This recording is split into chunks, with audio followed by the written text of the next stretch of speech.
الحمد لله رب العالمين والصلاة والسلام على نبينا Muhammad وعلى آله وأصحابه أجمعين. Donc on continue sur la biographie As-Siratu du noble prophète Muhammad sallallahu alayhi wa sallam. Et nous avons passé la première étape qui mentionne sa naissance et le début de son enfance. Et également certains points concernant ses parents ainsi que son grand-père. Concernant le prophète sallallahu alayhi wa sallam lui-même, nous avons mentionné, comme il est rapporté de manière authentique, que le prophète sallallahu alayhi wa sallam est né un lundi du mois de Rabi' al-Awwal, qui est le 3e mois du calendrier hégirien. Donc le prophète sallallahu alayhi wa sallam est né un lundi du mois de Rabi' al-Awwal, durant l'année appelée l'année de l'éléphant. L'année qui a connu l'expédition lancée par ce chrétien qui voulait détruire la Kaaba et qui est venu avec des éléphants. Et elle a été appelée l'année de l'éléphant. Et le prophète sallallahu alayhi wa sallam est né orphelin de père. C'est-à-dire que lorsqu'il est né, son père Abdullah était déjà décédé. Son père Abdullah qui est mort jeune à l'âge de 25 ans. Alors que le prophète sallallahu alayhi wa sallam était encore dans le ventre de sa mère. Puis à sa naissance, comme nous l'avons mentionné, il a été envoyé dans la famille de Halimatu as-Sa'diyya afin qu'elle l'allaite et qu'il ait une éducation saine en dehors de la Mecque. Et là-bas, il y a eu l'épisode d'ouverture de la poitrine. Lorsque l'ange Jibril est venu, il l'a saisi alors qu'il avait près de 4 ans. Et il lui a ouvert sa poitrine pour y retirer l'emprise que le diable avait sur lui. Et c'est de cela que Halimatu as-Sa'diyya, qui a eu peur que Mohammed meure ou qu'il lui arrive quelque chose de grave alors qu'il est sous sa responsabilité, l'a renvoyé chez sa mère. Et il est donc retourné vivre chez sa mère à Aminatou jusqu'à l'âge de 6 ans, lorsqu'elle est sortie pour un voyage avec lui vers la ville de Médine et qu'elle est décédée sur le chemin du retour, alors que le prophète sallallahu alayhi wa sallam était âgé de 6 ans. Et là, il s'est retrouvé chez son grand-père Abdul Muttalib, qui l'a pris comme son propre enfant. Elle l'a aimé et a pris soin de lui plus que ses propres enfants, jusqu'à ce qu'il meure à son tour, alors que le prophète sallallahu alayhi wa sallam était âgé de 8 ans. Puis il s'est retrouvé chez son oncle Abu Talib, qui, on verra également, mourra après la prophétie du prophète sallallahu alayhi wa sallam, mais n'adhérera pas à la religion du prophète sallallahu alayhi wa sallam, donc il mourra sur la mécréance. Donc nous continuons, et le prophète sallallahu alayhi wa sallam âgé d'environ une dizaine d'années. Plus précisément, selon la version la plus authentique, 12 ans. Son oncle Abu Talib, ne sachant à qui laisser Mohammed sallallahu alayhi wa sallam durant ses propres voyages commerciaux ou autres, craignant qu'à la Mecque on puisse lui faire du mal ou qu'on ne puisse point s'occuper de lui correctement, eh bien son oncle Abu Talib a décidé de l'emmener avec lui vers le Sham pour un voyage commercial qu'il a entrepris avec certaines personnes de la Mecque. Et sur leur chemin, beaucoup d'entre eux ont remarqué certains signes concernant le prophète sallallahu alayhi wa sallam, comme un nuage qui suivait le prophète sallallahu alayhi wa sallam pour lui faire de l'ombre. Mais également, lors d'une halte et d'une pause, eh bien, il n'y avait plus de place à l'ombre pour le prophète sallallahu alayhi wa sallam. Eh bien, un arbre s'est penché pour lui faire de l'ombre. Un arbre s'est penché pour lui faire de l'ombre. Et cela au vu de tous ceux qui l'accompagnaient durant ce voyage, mais sans véritablement y prêter une grande attention. Et de surcroît, cet épisode avec le moine surnommé Bahira al-Rahibu. Bahira, qui était dans la ville de Basra. et qui a vu ces mêmes signes qui ont apparu sur le prophète sallallahu alayhi wa sallam. Sur cela, il a invité les caravaniers, Abu Talib et ceux qui étaient avec lui. Il a mentionné que le prophète sallallahu alayhi wa sallam n'était pas entré au départ, car ils l'ont laissé afin qu'il surveille les chameaux. Puis il a insisté afin qu'il vienne, car véritablement, c'est le prophète sallallahu alayhi wa sallam qu'il voulait. Et lorsqu'ils sont entrés, il a commencé à scruter le prophète sallallahu alayhi wa sallam, notamment à voir le sceau de la prophétie, cette marque que le prophète sallallahu alayhi wa sallam avait dans son dos, qui avait été mise par l'ange Jibril alayhi salam après qu'il lui avait ouvert la poitrine. Et il a commencé à interroger Abu Talib également concernant Mohammed sallallahu alayhi wa sallam, qui était son père. Et Abu Talib lui a répondu tout bonnement, je suis son père. Yani dans le sens que l'oncle paternel est considéré comme étant le père, d'autant plus que c'est lui qui l'a pris sous sa tutelle et qui s'occupe de lui. Sur cela, Bahira lui a dit clairement que cela est impossible, car cet enfant ne devrait pas avoir de père. Car le Bahira était une personne qui avait la connaissance des écrits dans les livres, notamment Al-Injil ou At-Tawrah. Et il avait connaissance également de la future apparition d'un prophète, avec certains signes. Et ces signes qu'il a vus en Mohammed sallallahu alayhi wa sallam. Et il connaissait donc les caractéristiques du prophète qui devait apparaître, comme cela est mentionné dans la Torah, mais également dans Al-Injil, l'évangile. Et donc il a répondu à Abu Talib que ce n'est pas possible, car cet enfant, c'est-à-dire le prophète qui doit apparaître, devrait naître orphelin, ne doit pas avoir de père. Ce prophète qui doit apparaître ne doit pas avoir de père. Il doit naître orphelin. Et de là, Abu Talib a donc avoué qu'effectivement son père est décédé avant qu'il naisse et qu'il est lui, son oncle paternel. Sur cela, Al-Bahira a fortement conseillé à Abu Talib de renvoyer l'enfant à la Mecque, de peur que si les Juifs mettent la main sur lui ou prennent connaissance de son existence et de sa présence, eh bien, ils pourraient lui causer du tort, comme ils l'ont déjà fait auparavant avec certains prophètes, en les tuant. Et sur cela, Abu Talib a renvoyé le prophète sallallahu alayhi wa sallam avec des servants à lui. Dans une autre version, il est lui-même rentré avec Mohammed jusqu'à la Mecque. Sur cela, s'est fait le retour du prophète sallallahu alayhi wa sallam à la Mecque. Il avait 12 ans. Ça, c'est l'épisode concernant la rencontre avec le moine, le prêtre Bahira, et qui a fait cette annonce à Abu Talib. Mais comme vous le savez, Allah n'a pas décrété pour Abu Talib qu'il se convertisse à l'islam. Puis nous avons ce deuxième voyage qu'a entrepris le prophète sallallahu alayhi wa sallam alors qu'il était âgé d'une 20aine d'années. Et il est sorti pour un voyage commercial. Pour cette grande et noble femme qui est Khadijatu bint Khuwaylid. Il est sorti donc pour elle pour un voyage commercial. Un voyage dans lequel elle apporte les biens et lui apporte son effort physique.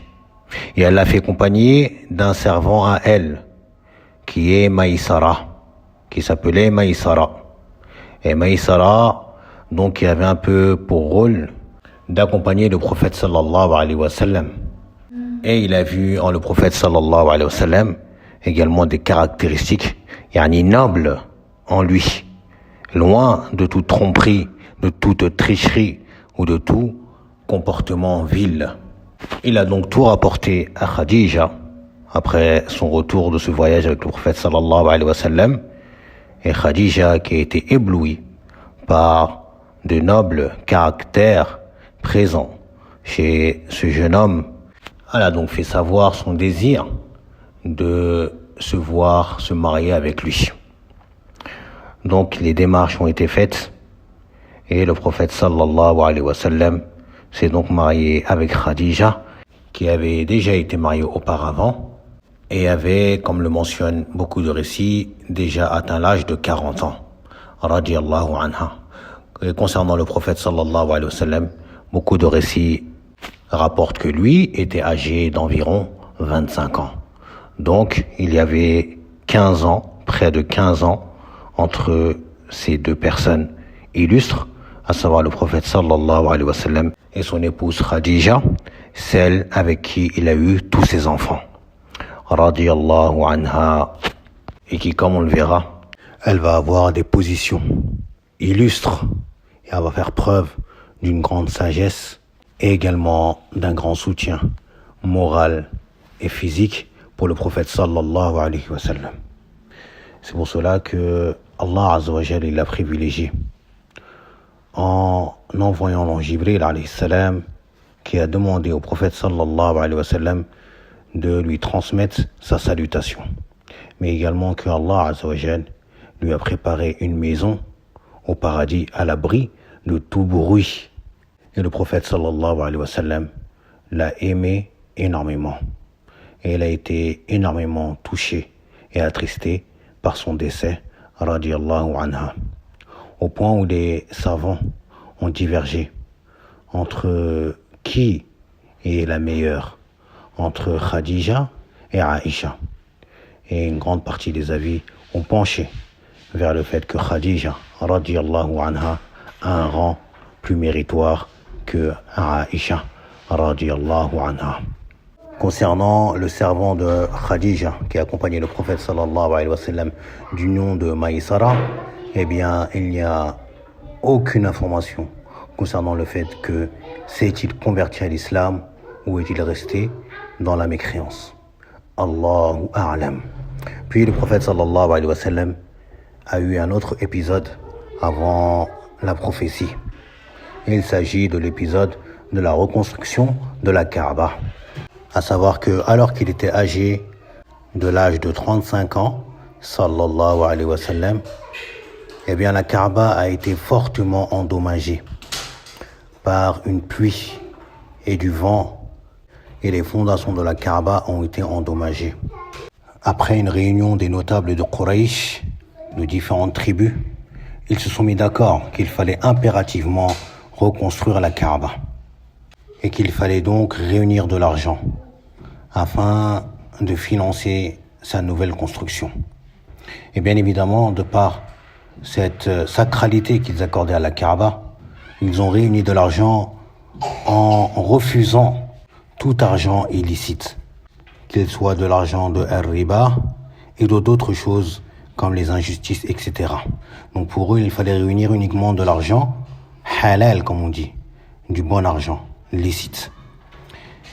Et il fallait également détruire ce qu'il restait parmi la bâtisse de la Kaaba, afin de la reconstruire de nouveau. Mais personne n'a voulu faire le premier pas pour la démolir, à part un homme qui, en leur disant « Est-ce que par sa destruction, vous voulez par cela la réhabiliter et la reconstruire de bonne manière, ou bien vous voulez par cela la détériorer et la mettre en ruine ?» Et bien ils ont répondu qu'ils voulaient par cela sa réhabilitation et la remettre en bon état. Et il a dit, eh bien, faites-le. Et sachez qu'Allah ne vous anéantira pas pour cela. Car si vous voulez sa réhabilitation, Allah ne vous anéantira pas pour cela. Et malgré ces paroles-là, ils n'ont pas été rassurés. Et donc lui s'est mis à avancer et avec une sorte de pioche et de marteau, il a commencé à détruire ce qu'il restait de la Kaaba. Et les autres sont restés en arrière à l'observer et à regarder s'il allait lui arriver quelque chose, un malheur ou une calamité. Ils sont restés comme cela un jour et une nuit, à observer ce qui allait lui arriver de par cet acte qu'il a entrepris. Et lorsqu'ils ont vu que rien ne lui arrivait après un jour et une nuit, ils se sont associés à lui dans la démolition, puis dans la reconstruction. Jusqu'à ce qu'ils ont terminé de reconstruire la Kaaba tout entière, ils sont arrivés au moment où il faut replacer la pierre noire. Et la pierre noire, bien évidemment, pour eux, quelque chose de sacré. Et c'est un privilège pour une tribu d'être celle qui a été choisie pour replacer la pierre noire. Donc sur cela, tous les chefs des tribus présentes ont commencé à se quereller, à se chamailler, jusqu'à ce que bataille et guerre civile a failli éclater entre eux. Pour quelle raison? Pour avoir le privilège de placer la pierre noire à sa place. Tous prétendaient être dignes et ceux qui méritent d'avoir ce privilège. Puis ils ont décidé, après l'avis d'un des sages parmi eux, que celui qui entrerait dans la mosquée sacrée, le prochain qui entrerait dans la mosquée sacrée, au moment où ils sont assis, eh bien c'est lui qui jugera de qui d'entre nous ou de qui de nos tribus aura le privilège de replacer la pierre noire. Et c'est à ce moment-là qu'Allah Azza wa Jal a fait en sorte que ce soit le prophète sallallahu alayhi wa sallam qui a pénétré la mosquée sacrée. Et lorsqu'ils l'ont vu, ils se sont tous réjouis de sa vision, de son entrée. Et ils ont tous dit Al-Amin, Al-Amin, yani le digne de confiance. Car c'est de cette manière qu'était appelé le prophète sallallahu alayhi wa sallam, de par les nobles caractères que Allah avait mis en lui. Allah Azza wa Jal l'avait préservé de toutes les mauvaises caractéristiques et les mauvaises manières qui étaient chez ces gens-là dans la période de la Jahiliya. Allah l'a préservé de toute corruption. Le prophète sallallahu alayhi wa sallam n'a jamais bu une seule goutte d'alcool, ni avant la prophétie, ni après la prophétie. Le prophète sallallahu alayhi wa sallam ne s'est jamais prosterné pour une statue. Le prophète sallallahu alayhi wa sallam n'a jamais sacrifié pour autre qu'Allah Azza wa Jal. Le prophète sallallahu alayhi wa sallam ne s'est jamais adonné aux actes que faisaient les gens à son époque, comme la mauvaise augure, at-tatayyur, ainsi que d'autres, comme l'injustice, et également le vol, le brigandage et l'usurpation. Allah l'avait préservé de toutes ces mauvaises manières et de toutes ces mauvaises caractéristiques, au point où les gens le reconnaissaient comme étant Al-Amin. Donc lorsqu'il est entré, ils se sont tous réjouis que ça allait être lui qui allait juger. Et ils ont tous dit, nous sommes satisfaits du jugement, ou plutôt nous serons satisfaits du jugement qu'il rendra. Yani nous agréons. Quoi qu'il choisisse, eh bien nous agréerons cela. Et là, le prophète sallallahu alayhi wa sallam, de par sa sagesse que Allah Azza wa Jal lui a accordée, il a demandé qu'on lui apporte un vêtement dans lequel il a placé la pierre noire au centre. Et il a appelé chaque chef de tribu à venir tenir un morceau du tissu pour l'élever près de la place de la pierre noire. Et c'est lui-même, sallallahu alayhi wa sallam, qui placera la pierre noire dans son emplacement. Et donc, ils ont tous été satisfaits de ce jugement et ils ont tous participé, comme l'a demandé le prophète sallallahu alayhi wa sallam, au replacement de la pierre noire en tenant un bout de tissu. Chaque chef de tribu tenait un bout de tissu et ils ont porté la pierre noire jusqu'à la mener vers son emplacement et le prophète sallallahu alayhi wa sallam, avec ses deux nobles mains, a pris la pierre noire et l'a placée dans son emplacement. Par cet acte, le prophète sallallahu alayhi wa sallam a évité aux Qurayshites une guerre civile entre ces différentes tribus. Donc on note bien que, comme dans ce récit qui a eu lieu 5 ans avant sa prophétie, le prophète sallallahu alayhi wa sallam était connu et reconnu dans son peuple comme étant quelqu'un de digne de confiance, une personne qui ne ment pas, qui dit la vérité. Mais malgré cela, lorsque la vérité leur est venue, eh bien ils l'ont traité de menteurs, d'imposteurs, de sorciers et de fous et de possédés. Sauf ceux à qui Allah a fait miséricorde en les privilégiant, en leur accordant l'acceptation de l'islam. Donc cela est le résumé de quelques événements marquants qui ont eu lieu durant la vie du prophète sallallahu alayhi wa sallam avant sa prophétie. Bien qu'il y en ait eu d'autres, mais ceux-là sont les plus marquants. Ceux-là sont les plus marquants et ceux qu'il faut retenir bi'idhnillahi ta'ala. On va les récapituler rapidement. Donc à 12 ans, le prophète sallallahu alayhi wa sallam sort pour un premier voyage vers le Chem avec son oncle, Abu Talib. Et il rencontre le moine, le prêtre Bahira, qui voit en lui les signes de la prophétie et qui demande à Abu Talib de raccompagner cet enfant vers la Mecque afin que les Juifs ne lui causent pas de tort si il venait à le revoir et à le reconnaître.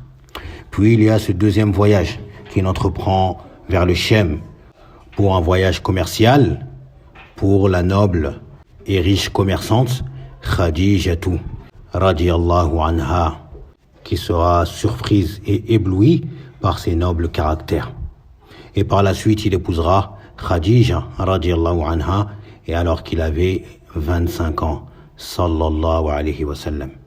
Puis il y a l'épisode de la reconstruction de la Kaaba, alors que le prophète sallallahu alayhi wa sallam avait 35 ans. Bi'idnillahi ta'ala, au prochain cours, nous entrerons dans le début de la prophétie, alors qu'il est âgé de 40 ans, sallallahu alayhi wa sallam.